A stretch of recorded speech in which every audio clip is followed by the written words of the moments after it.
Welcome to Let Freedom Ring. Surprisingly, it's pouring out as usual, as this whole summer has just been a misery of rain, and I'm really sick of it. But, we're getting through, and we're going to get over that. But my guest this week is that guy, the king of dad style, Scotty Slade. Scotty, welcome to the show. Dan, thank you for having me back on. Yeah, no, I appreciate you coming on. We wanted to get you back. I appreciate the shout out that you sent us for the 200th episode. I mean, 200 episodes, that's not something to just scoff at. Yeah. I mean, we didn't plan I didn't know how long this was going to last. It might have been a month. It might have been like, a lot of people film and they do a couple episodes, but right. we try to keep it weekly. That's a hell of an achievement, man. Yeah. But you were on in early 2021. How you been since your last appearance? Oh my God, how have I been? I've been good. Like status quo's been there, right? Like still chasing the dream, still living life, still being the king of dad style. So it's been fun. It's been fun. Nice. And I've noticed, if I'm not wrong, you've been because I think when you were last on, I don't know how much you were wrestling then, but it seems like you're doing a lot more shows than you were then. Yeah. So like definitely coming out of the pandemic, things were like wild. Like I work in healthcare, so I was trying to get my footing back on. Stuff also, obviously everybody's got a personal life, so obviously things were going a little chaotic. And then between Lucky Pro, APW, shot with Chaotic, talking to a couple other promoters, things have started to feel a little bit normal in the world of pro wrestling, at least on Scotty Slade's end. So nice. Now I got to ask, because I wasn't there. Were you in the Chaotic Countdown this year? I was not in the Chaotic Countdown this year. Okay. At least currently, I'm not cleared to wrestle, so I am not taking any bookings at this time. Currently, without trying to describe it right now, like my lower spine's kind of like leaking fluid, so to speak. Oh, okay. So I'm seeing a spine specialist. We're gonna try injections first, and then if that doesn't end up working, there'll be surgery probably right around Halloween. And from all accounts, they say I'll be back in the ring. So, okay. But at least for right now, they're like, they don't even want me at like a trampoline park. Like that's where we're at right now. So no wrestling for me at the moment. Now, that's kind of scary stuff, because that seems to be a very frequent with the spine and stuff in wrestling. Yeah, and what was weird is, again, anybody that's a pro wrestler, or anybody that's been in the ring will tell you, right? Like they wake up next day, they're sore, and it's just something that like you do this long enough, that's what you're just used to. And then I got to the point that pain was radiating down to my legs. I couldn't pick my daughter up. I couldn't run anymore. Oh, wow. And it was like, what's going on? It's just, the recovery time's not there. Obviously, all the jokes are you're getting old, but like... And then, they did a MRI, and they called me in instantly, and they're like, you can't do anything right now until we get this fixed. Oh, wow. And so they're just not sure if it's inflammation that's causing this sort of distress, or if it's due to narrowing of the, I'm going to totally misquote, but narrowing of the spine piece. So we're just going to have to see what happens. Oh. Well, hope to see you back soon. Yeah. Obviously. Now I gotta ask this. I have noticed that you've started to create a little bit of everybody, content creators are out there, and I noticed I can't call myself an influencer, right? Like I can't. Maybe getting there. No, I'm not at that level. I gotta ask, because I was scrolling through Instagram. I get on I don't know about you, but the reels are like a thing where you're like, you keep scrolling, because those quick clips are nice to just, I get locked in on TikTok, but I totally see. I haven't. Don't. We're around the same age. We're very anti-TikTok on this show. What? No, probably unjustifiably, because I don't know enough about it. I just look at it as like, it's not my generation. But it's all right. The algorithm molds to your generation. Well, I get the TikTok videos a month late. Yes. Is what happens. But I did come up on one of yours, and you did kind of a car video where a guy was kind of bashing on your window, because you were talking about how you want LA Knight to beat Roman Reigns, I think is what it was. Yeah, there was a viral video, which you'll probably see in a couple months since you're on Instagram and not TikTok. There's just a viral video of some road rage incident where a guy's just punching this glass, and he can't break the car glass. And I just, for whatever reason, I was sitting in the parking lot at work, and I was like, let me just do something with LA Knight. He's hot right now. But as far as like content creator, like I run a Twitch, a very unsuccessful Twitch. Let's put it that way. Very, very unsuccessful Twitch. But one way to drive traffic to this sort of platform is to just get out there on the social medias and make like highlight reels and just, anything that can just throw your name out there. And so, on the TikTok and Instagram, I make different sort of reels that kind of try to generate Twitch business. And then once in a while, I need that creativity outlet. Yeah. With pro wrestling kind of being like wishy-washy at times, I still need to figure a way out to get that out of my system. Yeah, no, I like to see it. I ended up following it and everything. And you're right, those the shorter videos, and that's something on the show we want to do. It's just I don't always have the time to do it, but I help with the Jack's Rangers show, which covers the Free Jacks. And Phil, great guy, he was on last week. He's doing a lot of the shorts. Nice. I've actually made a few videos, like hype videos for the Free Jacks and stuff like that for Awesome. that. But no, it was good to see that. I was like, oh, Scotty, I was like, good. I didn't search it out. It literally came up. So yeah. now you have quite a few fan questions today, so I want to get right into that. Okay. First question's from Kendall Payne Glover of the Faction Cast. He's helping out with, I think the Bloodline Entertainment. They're doing like articles and wrestling stuff. So he's a big wrestling guy. That's awesome. And he's interested in getting involved in the business. He's a young guy. Advice for people getting into the business. Do you have any advice for anybody who wants to get into the wrestling? This may bleed into some of the other questions, but the biggest thing if you want to get into the wrestling business is find yourself a credible school. And then most importantly, you have to understand at least for the first 6 months, I mean, preferably first year, just get ready to just dedicate yourself. Don't half-ass it. Don't just partially go in, because you got to understand there's plenty of other guys and gals that are trying to do the same thing you are. Find a school that can that's running class at least 3 to 4 times a week, and then just make that commitment. Like I said, even if it's just 6 months, make that commitment that you're going to go to every one of those classes. Go to some show every weekend to help out. And if you're okay to do that commitment for the first 6 months, you'll get a very good insight whether or not this is for you. I got to ask this because there's a guy that we know who's been training for a while, and I don't know if he's the most athletic person. I set the bar very low on athleticism, let's be clear. How much of wrestling do you think is just God-given ability?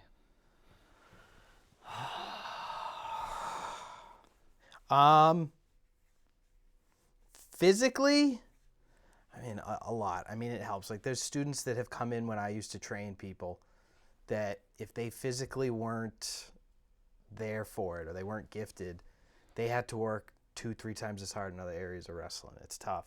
If you're gifted, you've got the edge, but there's so much more that goes into pro wrestling. We've seen pure athletes come through and they got 2 left feet. They got no charisma. They don't know how to interact with the crowd. Heaven forbid you give them an open mic. So it's just it helps. It's not the end of the world. There are exceptions to the rule, but commitment and consistency is going to make or break it more than anything else. I can see that. I was watching Dark Side of the Ring last night because I watched for free on YouTube after it was on Vice. But they had the Bam Bam Bigelow episode, and they were saying, for a big guy, how athletic he was and how he literally wasn't wrestling. He's kind of like Kofi Kingston in a way, because Kofi got signed pretty quick. Yeah. And Bam Bam was training, and next thing you know, he was in WWF or whatever. Right. It didn't work out, but I mean, how athletic he was for his size, Yeah, and that will happen. We talk about athletic big men, right? Malonis is one of them, right? You've seen that he can move. Again, if you've got a niche, like Julian Starr right now, he's got a little weight on him, but he can move. So when you see that, you're like, wow. But again, it goes back to if he didn't put in the time, if he didn't push, he just would have fell off like anybody else. Do you know what I mean? That's really, because it's a tough life to try to jump into. Yeah, I mean, we've had Mike Hollow on too, and we've had you on before, a bunch of wrestling people, and it's there just seems like there's so much that goes into it, and you could still be the best, or you could be very, very good, and still, if the wrong eyes or the right eyes don't see you, Yeah, timing's everything. Luck needs to be on your side. Again, that's another reason why, I'm always saying, just keep going, be out there, because you never know when you're going to get a look. You never know, when you're walking through, helping out at shows, who knows who. I mean, all it takes is just one instance. Anthony Green is a phenomenal story. If you ever get, the opportunity to talk to him.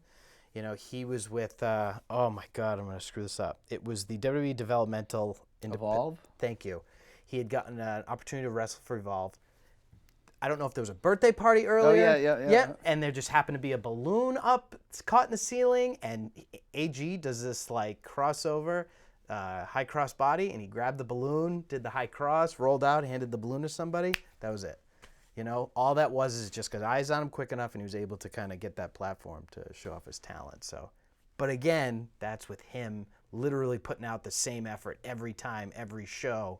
Eventually, you'll get a break, and at least you'll get an opportunity. Yeah, he worked really hard, and we all kind of knew that around here. And I'd like to see him get back. I think he was a victim of circumstances. He is, but you know, so he's in Japan right now. So he went back. He just went back, and to me, you can either flounder in NXT. I mean, it's still the big show, however you want to look at it.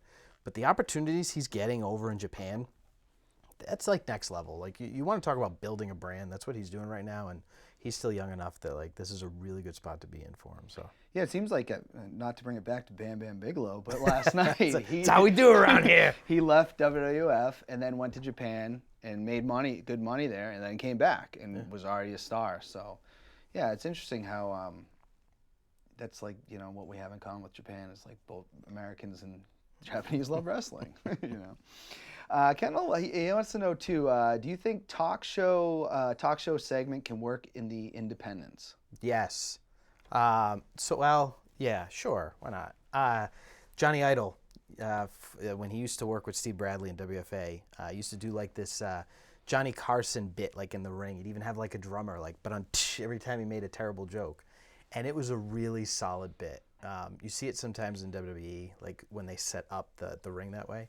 It can work, but your charisma's got to be next level. Like, and it's got to be short and to the point. But yeah, without that charisma, no, it'll just drag out. I thought Mr. Marketable, what was his name?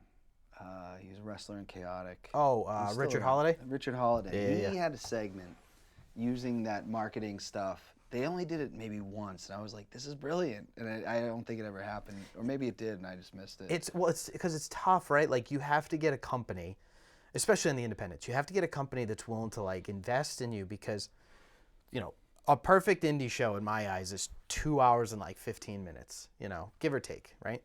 So like for you to have a segment and potentially a match, like you're almost eating up 20%, like 15% of the time. So for you to have something on the independents, you really got to push that character, and everything has to roll from there. So like whatever work you do on a talk show aspect has to translate well in the ring as also, because if not, a company's just they're gonna have to cut a whole match for a segment. You know what I mean? So you got to bring more value. What's a good running time for an independent show, you think? I think, like I said, 2 hours, 15 minutes. Like if you can get 6 matches. Give all the boys watch, my math's not going to add up as I say all this stuff. I'll be like, give them all 8 to 10. Yeah. But yeah, because 8 to 10, right? Like you're going to get about an hour's worth of matches before entrances. And then you've got your intermission, and then you've got like your intro and your outro to push the next show. Yeah, a 2 hour show I think is good. Again, like to put over Chaotic, at least like when I was there, I haven't followed the product as much now. But when we were going real heavy into storylines, I think we were able to drag out a little bit longer the shows because we were able to intertwine all that. But if you're just doing straight matches, yeah, like 2 hours, 15 minutes. I gotta say, in the times I was going, and I'd like to get back. It's just life. The pandemic did change a lot of things. It sure did. When I went from like 2013 to 2019, I went pretty much all of them. I can remember, but I remember being like, yeah, I would stay for more than 2 hours because it was that good. It went from like, what got me hooked on it was you and Sherman.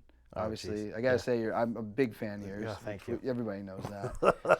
And it kind of the company then transitioned into like, you guys, I thought were like the top guys there, and obviously there's some others, and then it transitioned into Killanova Inc. Yep. Which were like the top.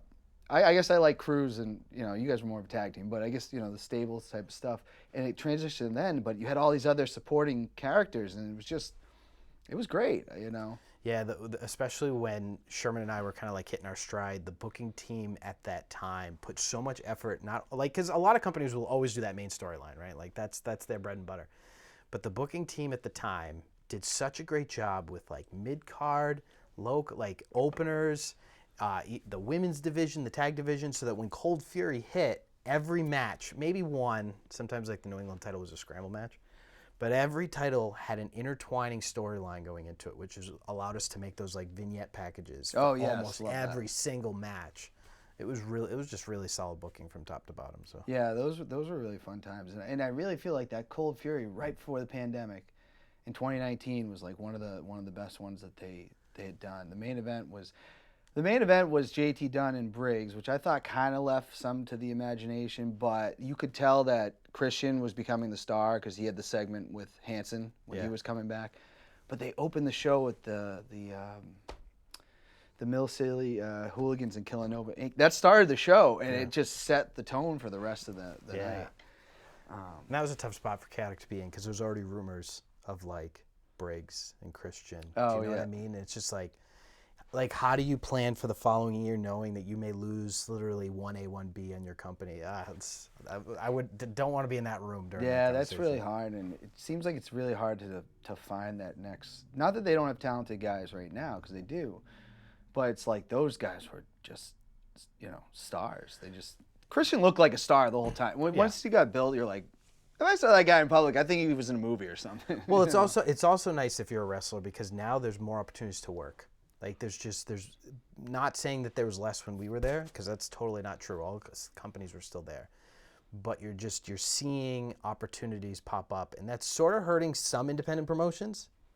But if you're a professional wrestler, you have to be excited that there's just these two giant brands, and even then the subdivisions of like ROH, TNA still has a TV deal, like it's still a thing. Like there's money to be made. So. And people still wanna go to Impact. Which is, Kennel says, one more question. What's more important, storytelling or the actual wrestling? I saw this and I was going to respond if he meant like storytelling within a match. I think he means the storyline. That's what I thought he meant. Yeah. And, this out of all the questions, this one was like hurting my brain the most. Like no lie, because like one adds to the other, right? Like you can have the greatest story ever. And then once there, if the wrestling's like lackluster, it will carry it a little bit, but you won't get it. You won't get the full bloom of what it could have been, and vice versa. You could put two wrestlers together, like Kenny Omega has had some like next level matches, right? But there was no real story going into it, so it's like, did it get hurt? So it's like, to me, I'm a story guy. I've always been a story fella, but I also recognize that. You put two duds in the ring with a really good story, you're going to let that crowd down. There's going to be a bad taste in their mouth. So, yeah, one thing that I can remember is WWE at one point, a couple guys got sick, and they were doing a pay-per-view. I think it was the one where they said, all right, Kurt Angle's in the Shield for the night, and we're going to give you AJ versus Finn Balor, which is a match that, at the time, probably everybody wanted to see because it's like the two leaders of the Bullet Club. Yeah. No hype. We're just going to get – these guys are sick. We're going to try to entertain you guys with this. And it kind of was like – that's a cool match, but like you need to build for that. Yeah. Plus, it's pro wrestling, right? So like it really depends on the flavor of ice cream that you like. Like as a fan, there's guys that just want to watch technical masterpieces, right? Like watching somebody like Ricochet, go up against somebody else that can match his high flying ability is all they care about. And then there's other people that just want to eat up, the bloodline. And they don't really care about once the match starts, but everything in between, they're loving it. So it depends on the fan, which is who pays the bills. Yeah, that's true. And I think there's room for all of it. Yeah, 100%.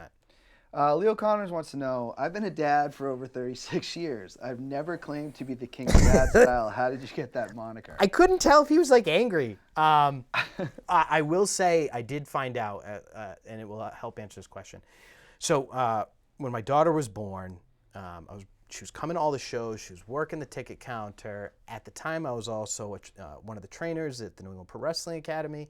So I was a mentor. I say mentor, but like I was training these kids, trying to make sure that these kids like get to experience all the fun that I had in pro wrestling. So I'm a dad here, I'm a dad there, and Shinsuke Nakamura was killing it as the King of Strong style. Yeah. And I'm like, you know what, like.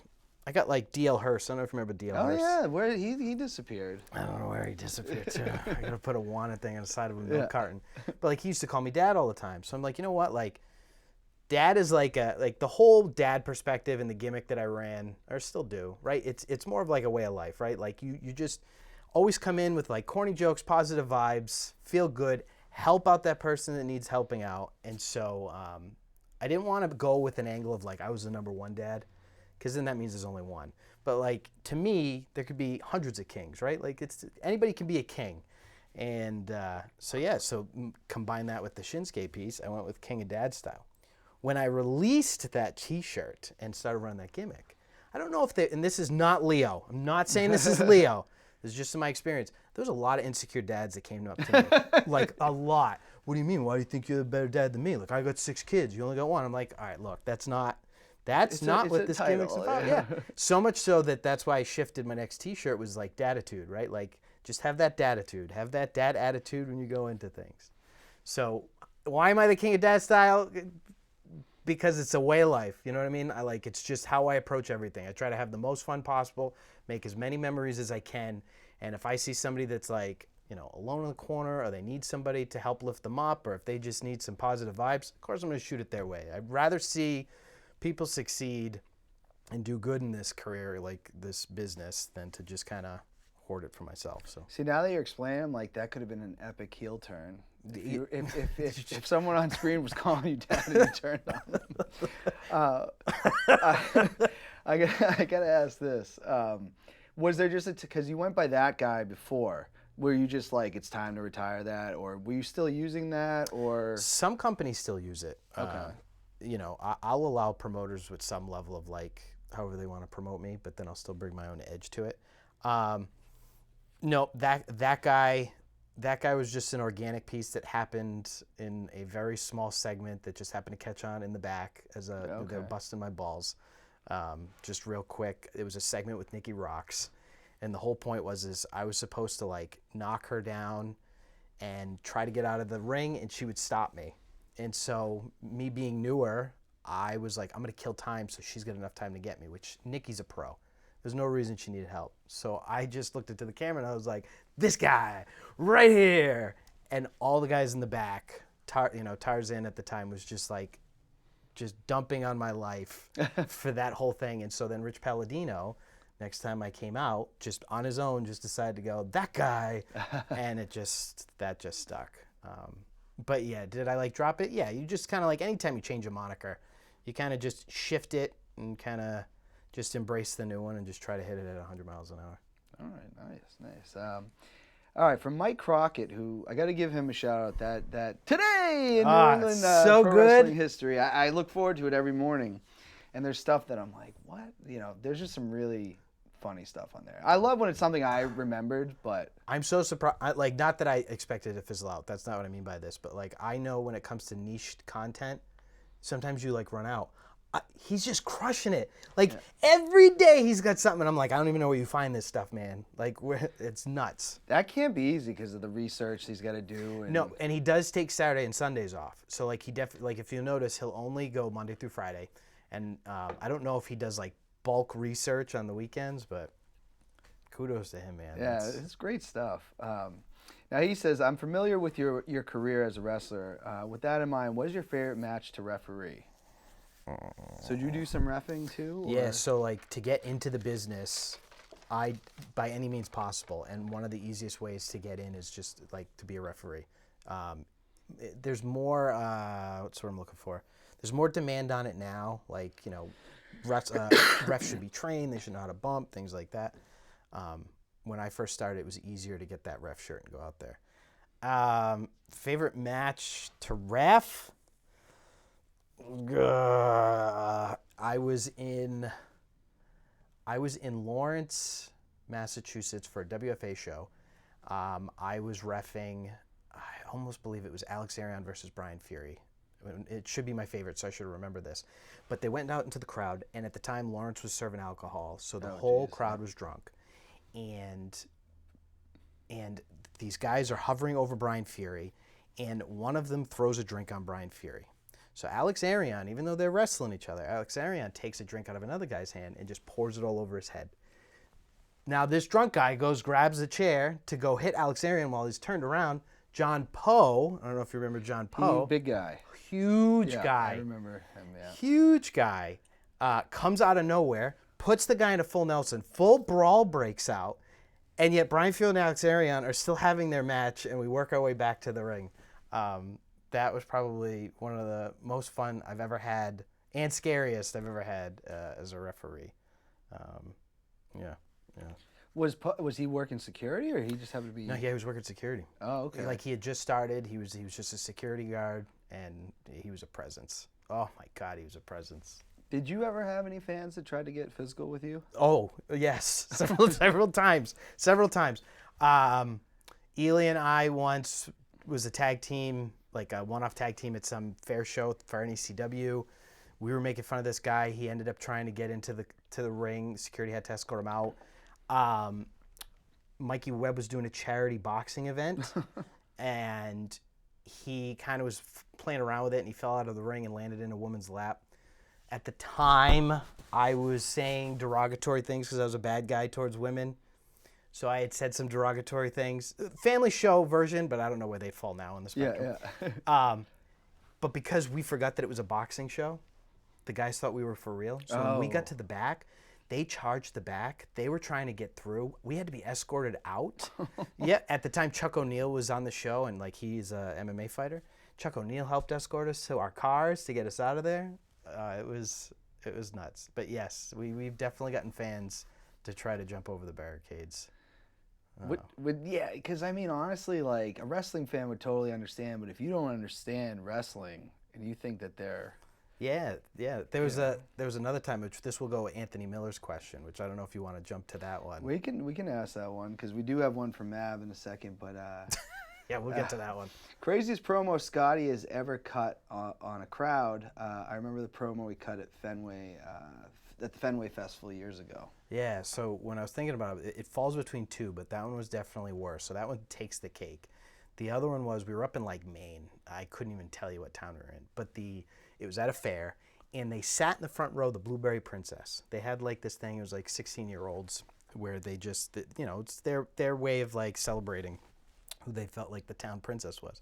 So they sit her front row like some queen. And so I'm cutting a promo, and I go, all right, we need to wrap this up because the Blueberry Queen is about to miss the pig races, right? Or something to that effect. And the place comes unglued because this was their pride and joy, and I'm saying she's part of the pig races. But the Fenway show that he's referring to, this was like a Latin, Spanish festival that was happening at Fenway. Yeah, they're doing that every. Dave Fournier was on. He got to announce there. Yeah. And so when I went there, I come out and there's this guy in the corner with his girlfriend, and I think they were kind of there for the festival. Hey, there's wrestling. Let me go check it out. And he is just dressed to the nines. He's blinged out. He's got a fake grill. Like, oh my God, it was ridiculous. And so it caught the corner of my eye, and I grabbed the mic and I just keep poking him. Things of like, what is that, tin foil on your teeth? I'm like, is that even real gold? I'm like, is that your girlfriend? And now he's hot. He's not saying anything. I was like, well, if that's your girlfriend, I wouldn't say it was either, right? And so like, and then I look at her and I'm just like, if you want a real man, why don't you come to me? At least I'd defend you better than he would. And now he's just like, you could see the steam. This tag team called the Heavy Hitters had to escort me to the back because he was trying to follow where I was, and his crew kept getting bigger. Oh God. Yeah. So that was the craziest promo that I've ever cut, as far as like what could have happened. So when you're doing that, right? Yeah. So when you're in the moment, and are you just thinking like, man, I just have all this material, I'm just gonna keep going? You see him getting hot, are you thinking like, is this a good idea, or are you just in the moment and you're just rolling with it? I think like there's like to me, I always keep family friendly in the back of my mind, right? Like I always go PG-13. You'll never hear me go R. Like I won't swear. Maybe at Beyond Wrestling, but like I won't like swear. Nothing like too ridiculous, but like yeah, I will just continuously push that envelope, and it makes it easier because. Did you ever see The Waterboy? Oh yeah. Like there's one scene where like he's about to kick the onside kick and he's trying to figure out who to kick it to, and he's like looking through all the players and there's one guy that looks super scared. Same thing with pro wrestlers. We'll look through the crowd and there'll be one that you just get the vibe does not want to be called out. Oh, okay. And once you call them out, once they react, that's it. I'm going to feed, because as long as it's like I'm getting a reaction out of him, and I'm pulling everybody else in. It's like crowd work for a stand-up comic. Everybody else is just like doing this, then they're watching his reaction, so he's doing a reaction. They go back, and yeah, it's that art of just push, as long as you don't make it awkward. Yeah. You know what I mean? Like, don't make it awkward. So. Yeah, I could imagine. I mean, I think, I mean, I've definitely over the years had wrestlers say stuff, and I just, I'm a fan, so I'm like, yeah. Yeah, as long, like I said, like if they're smart about it, like you don't make fun of somebody's like weight, like you don't make fun of like, there's smart ways to do it, because what you don't want is you don't want that person to feel bad. Like that's the big kicker. If you can judge act with a fan, and it's not attacking them so deep that they get like, oh, this is depressing, then you've done your job. You've done a good job. Yeah, the only interaction I had with, because MJF used to come to Chaotic, and I remember my buddy Jesse asked him for a certain size, and he didn't have it, and he said, well, if you he goes, you could lose some weight and fit into this one, and then he asked me if I want a shirt. And he wasn't this was the first time we'd seen him. Right. And I said, no, I'm good. He goes, oh, you're a stupid redneck anyways. And I was like, all right, well. He's gotten a lot better than that now. Yeah. Scott Despress, Maverick Wild wants to know why you're such an a-hole sometimes. And then you did comment, I think you said, I think you're mistaking me with somebody. What's going on here? Great question. Great question. So when I first got into wrestling, he was like the champ at NECW. So we never crossed paths really. Oh, okay. Then when I was like picking up steam with like the team friendship stuff, he was already out of wrestling. At least to my knowledge. We never worked the same show together, and if we did, I don't remember it. And the last time I seen him, he now trains with Buddy at Next Gen. Yep. And so I had seen him at an APW show. He introduced me to his wife. Everything was fine. We were just chatting. So like, I don't know what he's referring to. What I can assume is there was a solid stretch.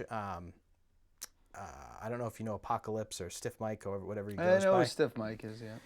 Him and I had a conversation within the last year, because when I was in NECW, way back when, I had a chip on my shoulder because I'm literally one of the smaller guys in New England. I am not athletic by any means. So, like, there's no reason for me to be on shows.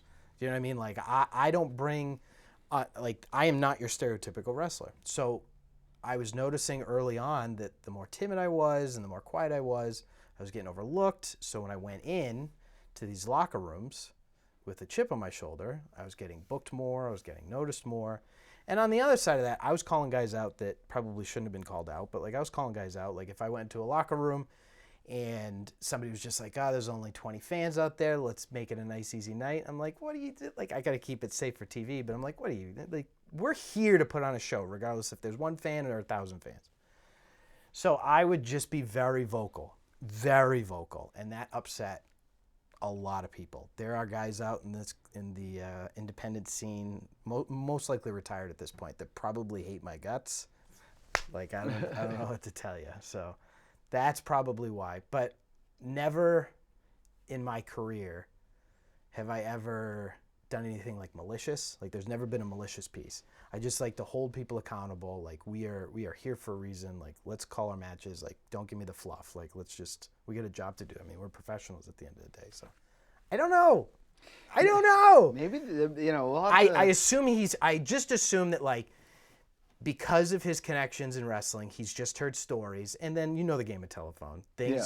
Somebody got hurt because I called him out in a locker room. They go back to Mav, and then they say to Mav, like, oh, Scotty Slade, he called me out in front of everybody. He told me this. And then that's why. Is there a lot of arguing and stuff like that in the back, or is it like the occasional thing? I wouldn't say that there's arguing per se. Yeah. I wouldn't say there's arguing, but like if you and I are calling a match, like I'm gonna have boundaries. Like especially at my size, like guys will come in and be like, "Oh, you're like 160 pounds. That means like we can do a triple power bomb, throw you outside the ring." And I'm like, no. So I just came to matches with like heavy boundaries. Even worse when I was with Sherman, because when I tagged with Sherman, we needed to make sure we got everything in a nice, pretty bow. That's just how we worked. Like we planned a lot out. So like if I had guys going off the rails, I'm like, look, this is what we bring to the table. This is what we do. We got to fit it this way. And I was very forward. I was very like, this is just how it needs to be. And guys in the back are just used to handshakes, very like polite, things like that. So it was a different experience for some guys when they worked with me. I could see that. I mean, you must have had like, you probably like, you had the match with Todd Hansen in Chaotic at one point, and I'm sure it wasn't the first time. But you cut a really good promo on him, I remember. But was that a guy that you were like, because he's a bigger guy? Was it like I'm okay with him, or was he? No, well, no, because Todd's fine. Because like Todd's a guy that he's got such a mind for wrestling. It's next level. Like obviously, look where he is. But like, yeah, when he comes in, he knows how to even put the opponent over. Like, we knew he was going over at the end of the night, but he gave me 60-70% of the match. I remember that was the night Sherman won the title. The whole card was amazing. That was one of the highlights. Yeah, and Todd's like, it's like in any sort of wrestling match, not to like fully expose business, but like if you and I are going at it and I know that I'm going over, I'm going to give you more of the match. I want to make sure that at the end you were spotlighted enough. That gets lost sometimes at some independent promotions. It's like, all right, I'm going over, but I want to make sure I get my stuff in. So, no, you don't get that much. Like, it's got to be a give and take. Calling a match is definitely one of the hardest things to do in wrestling, because it's two people that think they're the top three in the room. And if any wrestler tells you they don't think they're the top three in the locker room, they're lying to you, because you have to be some sort of an egomaniac to get into pro wrestling to begin with. But yeah, it's two guys kind of trying to call a match so they're both happy with the outcome and how they're represented in an 8 to 10 minute time period. So I don't know, Mav. Tell Dan what's going on. Well, Mav called me Dan Bellevue, and he gave a shout out to Leo, and I was like, well, I don't know. I'm sorry. Maybe it wasn't me. Maybe there's this Dan Bellevue running around. I don't know. Dan, I don't know either. Leo doesn't bring me on his shows. Mav's talking all his trash. Who knows? I think there's a conspiracy going on. I think that's what it is. Casey Campbell has a question. What tips, and we kind of sort of talked about some of this stuff, but what tips do you have on life, maintaining work-life balance, and just breaking into the business? For breaking into the business. At least with the work-life balance, I can't stress this enough. Just throw it out the window. Again, for the 6 months. Like, I'm big on not having regret. You're kind of showing it with this show. And it's just something that you've just been consistent. I'm sure there's weeks you haven't wanted to produce this show. I'm sure there would have been times you wanted to take like a few months off. You didn't, and that's why you're at 200 episodes. There's other guys that start a show and they putter out. And in pro wrestling, it's the same way. Like, yeah, you're going to miss birthdays. Your friends aren't going to be able to see you all the time. But at least you'll know where you stand at the end of this like journey that you're going on. Once you start to figure that out, you can try to pepper in that work-life balance, but there's not much of a work-life balance with pro wrestling. There just isn't. Not on a successful rate. How old were you when you started training? I think you were 18. Is what you said? Yeah. So did you have a full-time job then, or no? So okay. No. So when I started pro wrestling, outside of like the rinky-dink place, the first real trainer was Bob Evans. And Bob was running Slam Tech at the time, and I was working a part-time job, and I was going to school. But the difference is all through training, even with New England Pro Wrestling Academy, even with, and I'll get to like a terrible example, but like even when I was wrestling for Chaotic, opportunities were coming up in my life that I was turning down. Like I went to college for like movies and television, and I'd worked on some movie sets. And I got offered to work on, his name's going to escape me, Martin Scorsese. Martin Scorsese was doing a film. Okay. They wanted to bring me on as like a PA assistant. But the hours would have been weekends and nights. And I joke with Brian Fury that like if it wasn't for him, I'd probably be successful. But like I turned those opportunities down because I wanted to see where this road took me. And like I said, during college and work, 3 nights a week, 4 nights a week, Monday, Tuesday, Thursday, Saturdays with Bob, I was at the school. And then if there was shows on Saturday or Friday or Sunday, I was at those shows. My friends started to lose touch because I constantly kept saying I couldn't go and hang out. I was missing family birthday parties, functions, weddings, like you name it. Like there was nothing because I wanted to make sure that like I knew that I had left everything out on the table. And you have to do that. You have to. It's the unfortunate reality.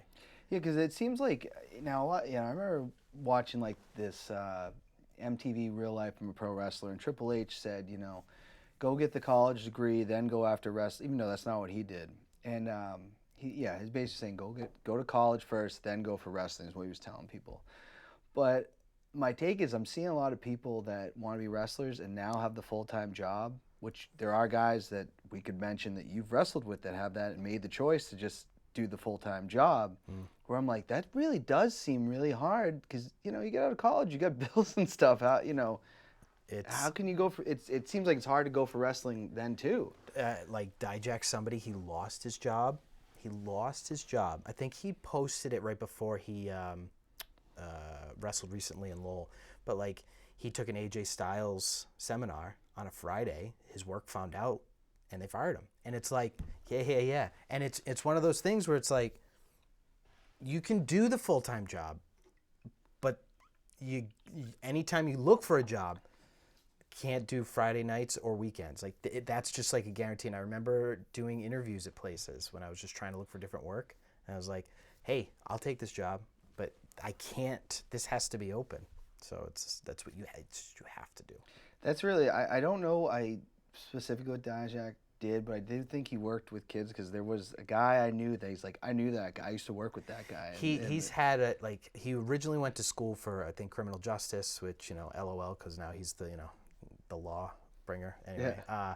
And then, I think he worked with, like, troubled teens, but the troubled teens job, I think, came after he was let go from... Okay, because he said that the kids would give him a hard time about being a wrestler. I'm like, well, he got signed by WWE, so, but those type of kids will bust your balls, right? Yes, they will. Stephen Page, who's an interesting character, I think, but he does have a question. What was it like dealing with Mark Sherman as a tag partner? And given the opportunity, would you say yes or hell no to again? This gets asked in locker rooms more. Well, I think people think there's I don't think there's bad blood. Like from what depends who you ask. I mean, he probably thinks there is. Oh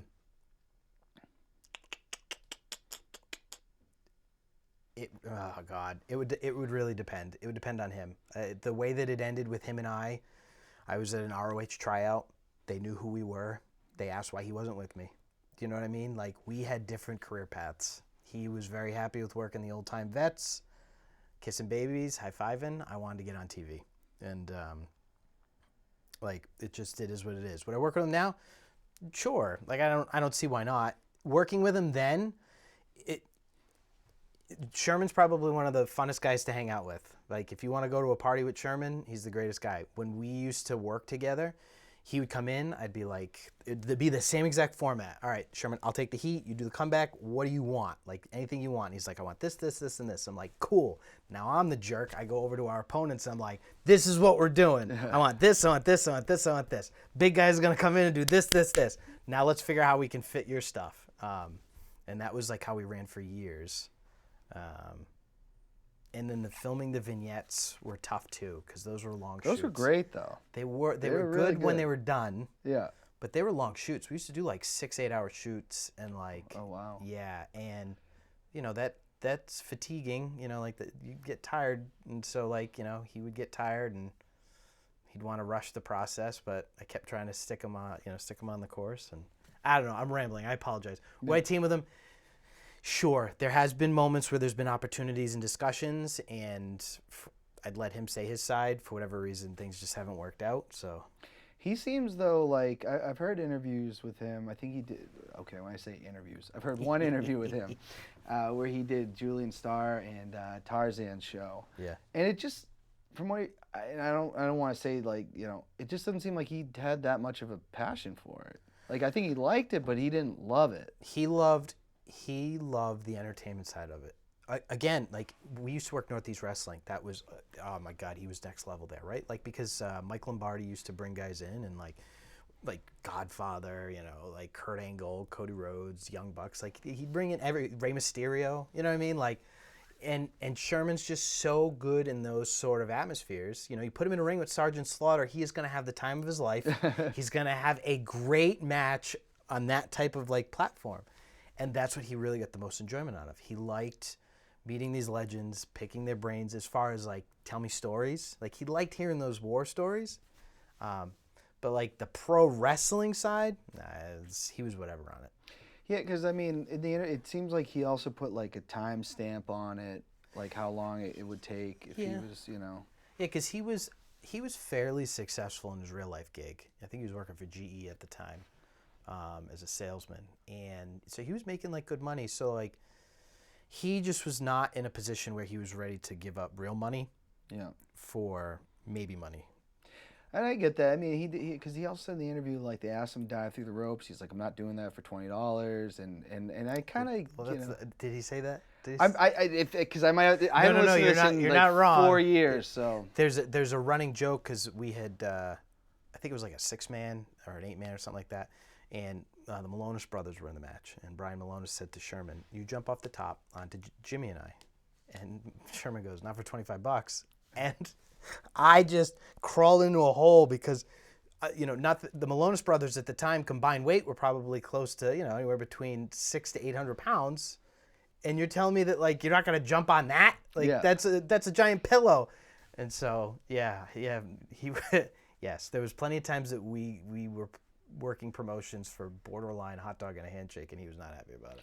Do you think at the end of the day, both had different like life goals and wrestling goals? Yeah, just different goals. Like we had a like a big powwow with Chaotic Bookers at the time, and I wanted to split, and he got real hot about it, and rightfully so. I was being a huge jerk about it, but like he kept saying like this is like a children's DVD, which it's true. Like that's what pro wrestling is. Like it's a children's TV show, which he's really good at. When you do that for so long and it's the same hokey, you start to miss, like, I'm a Dean Malenko fan. I met Dean Malenko and it's the worst experience of my life. It's a story for another day. But like Dean Malenko, Gregory Helms, like Jamie Noble, like I liked that sort of wrestling. So, and I like comedy, but I was missing it so much that I was like, if I don't separate and have these matches, which I did with like Todd, anytime that Sherman had a singles run, I got to face like the Todd Smiths, the Brian Malonises. And when you get that taste, I just wanted to explore that area. So. Well, and I know we talked about this a little bit last time we were on. As a fan, and a fan of wrestling of over 30 years that I have been, I still say that Cold Fury, even if you didn't win the title, you two needed to split that night. And I think there was like, and I don't know, like I remember me and my brother talking, was like, oh, I guess they want to sell more T-shirts. Like, what's the point of keeping them together? Like, that's a. That's a great question. It boiled down to, which the answer's kind of changed, but ultimately the storyline's been the same. The promoter did not have faith that I could be the heavyweight champ. Fine. Okay, I'm not the guy. And because they were scared because they didn't want to put the title on somebody new. And they didn't want the fans to leave unhappy. There was this mindset that Cold Fury had to always end on like a higher note. Don't let the fans go home unhappy. And they felt if by Brian winning the title, and if we just either prolonged it or didn't address it right then and there, that they felt that it would end on a down note, and so they didn't want that. Yeah, and I know I said this last time you were on, because I've said it on Leo's show, I left that night going, that's the progression of the story. And you see, because you look at like what they're doing with the bloodline, right? Yep. And eventually the progression is they split. That, to me, I mean, even if you don't win the title, you two hug in the ring, you low blow him, and that's the end of the night. Right, yeah. Everybody's puzzled, right? Yeah. Like, why did, but anyways, that was like 9 years ago. We can't go back. That's what it feels like, yeah. I do have some questions for you. Now we know you're injured. I didn't know that going into this episode. But what are your plans? Like, what do you see with yourself in wrestling moving forward? I had a long thought about this before I started working Lucky Pro. When Chris Sullivan and Jim Burgoyne had reached out to kind of like push me to be a little bit more active. My daughter does not remember any of my shows. She was at all of them. I remember her being there. Yeah, Yep. I've even brought her in the ring before. She doesn't remember any of it. So at least a short-term goal is to wrestle long enough to make sure that she at least sees me live in a real solid atmosphere so that she can kind of carry that as long as possible. The other piece is Mikey Webb has kind of made a semi-resurgence. Him and I have been chatting about potentially being more of like a consistent tag team with one another. We're still trying to find our footing, but I would love to, in some capacity, just give it one more go. And I don't mean like crazy go, but if I can get one more opportunity to at least show my talents, even if it's a dark match at some company, that'd be good enough for me. Do you have any? Now, I want to get to more of these shows because my buddy Will helps with them. Will Duncan's been on the show. Yep. Mike Hollow is part of it. The WFA. I want to get to. It's just been really tough this summer. Do you have any interest in that company? Have you seen anything there? I haven't chatted with Scott Reed yet. When they came out, I did not feel comfortable enough. Nothing against him. I did not feel comfortable enough working more than what I was working at the time, especially Scott, because some of them are like in Concord, New Hampshire. And that's kind of a drive for me, at least at this point. Now, once I get over this hump of this spine issue, I'll reach out to Scott and we'll kind of see. But yeah, the start of WFA was a little bit controversial, at least behind the curtain. Well, I'm guessing there is. I've seen the name of a tournament, the lineage of that. I'm guessing there's stuff that, you know. It came out of left field, you know. There's other undertones, stuff that's not even worth like discussing. But like, yeah, like anytime Steve Bradley's name tries to get brought back in as some sort of like nod of respect, it's just gonna make guys like myself that have sat along Steve for years, they're just kind of like, but you know what? Like, Scott was trained by Steve. There's guys at Chaotic that were trained by Steve. They're much closer to Steve than I was. They've got connections with those sort of things, and it's all meant for good reasons. They're not trying to like make a quick buck off his name. It's all to pay homage, and I can get behind that. So yeah, no, I think, you know, I think they do need a few more household names in New England to get some people there, but I don't know that for a fact. That's just like my theory on it, because it's tough going to shows when you don't know anyone on it. Yeah, it's tough. You know, promoting a show in general is tough. Like, I give him credit because like he's got shows all the time. Even Chaotic, like they're running more shows. Everybody's just running extra hard. So, well, and I want to ask this. So lots of schools in the area now, more than there has been. How do you feel about that? I know you're not helping with the training anymore, but good for wrestling.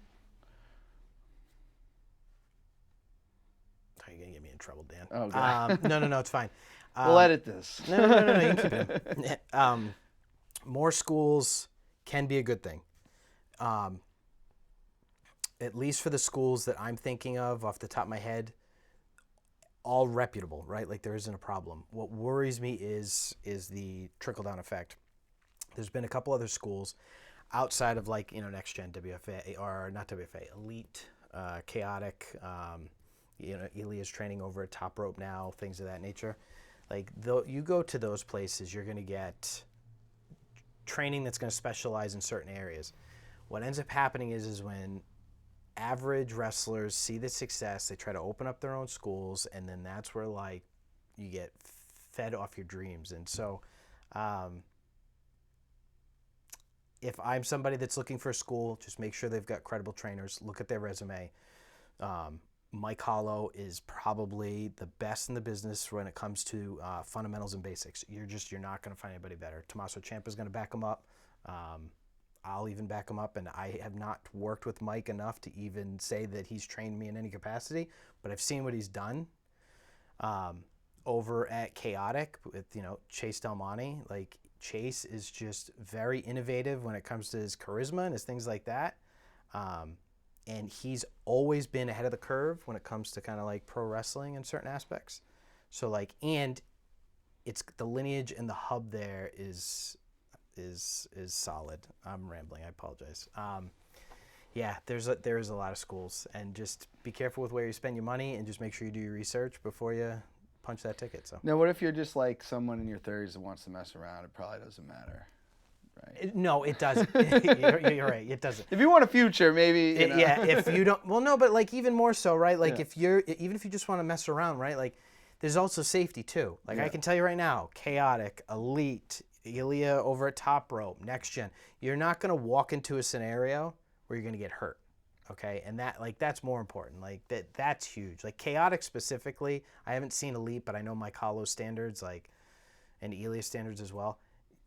you're not going to get dropped on your neck. There's horror stories of. Oh, I can imagine. There's horror. Julian will tell you that he trained with somebody in the end of class. The trainer just had kids feed, and he was giving them power bombs and his finishers, and he didn't know any better. Even before I met Bob Evans, I was having horror stories. So, yeah. And I gotta say that. Have you heard The Politician? He started like at an older age, and he's now. I'm seeing that he's getting a lot more matches. Yes, The Politician worked this past weekend. I called a match that he was a part of. Oh, so, okay. Kudos to him for chasing that dream. Yeah, it's interesting to see because we never, growing up in New Hampshire, the Lobsterman school closed before I was even out of college. So there's not been wrestling schools in New Hampshire in like 20 years. No, Steve's I think was the last one. Yeah. Bradley's was one of the last ones in New Hampshire. That when Buddy opened his, that was one of the first ones since, and then Scott Reed opened, and yeah. I got a quick question. I'm gonna kind of skip. Well, I guess I'll ask you. I want to ask one question about buy or sell, but I'm going to ask you this real quick. Thoughts on AEW? Can you explain this in a minute? Why you think leadership might be important? You might be a fan of AEW. I don't know. I'm just saying, like, is leadership important in these companies? I can't tell you with AEW.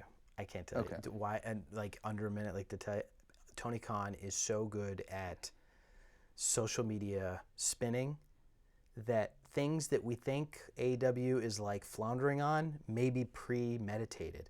Like Punk was on heels, right? Like he was filming for that. Did that have anything to do with the fact of his meltdown and the fight in the back? Like with MJF continuously talking about signing a contract with WWE when his contract's up. Like is Tony Khan the ones pressing this button and he just gives that image off of goof? Do you know what I mean? Like they're really good with like that clickbait mentality over at AEW, and I think that is working some marks into believing that there's utter chaos on that end. Well, I have to say, they're arguing on Twitter with each other does turn me off to the product. I'm just like, okay, what are you guys doing? Like, they're trying to reinvent the wheel. Like that's what it comes down to. You know what I mean? Like they're just trying to be different. Real quick, buy or sell Brock Purdy, your 49ers. All right, I'll buy. You think he's gonna have a good year? Yes. The last game that he played makes me question it. I don't know how hurt he was. You're talking to a pro wrestler. I literally would have just anyway. Yes, I think he's gonna have a good year. Well, I'm wishing the 49ers success. Patriots first, obviously. But Scotty, thank you for coming on the show. It's been a blast. Big fan of yours. Always good to have you on. I appreciate it. Everybody out there, have a wonderful week. Hopefully we see some sun. Keep your heads up. Until next time, Left Freedom Ring.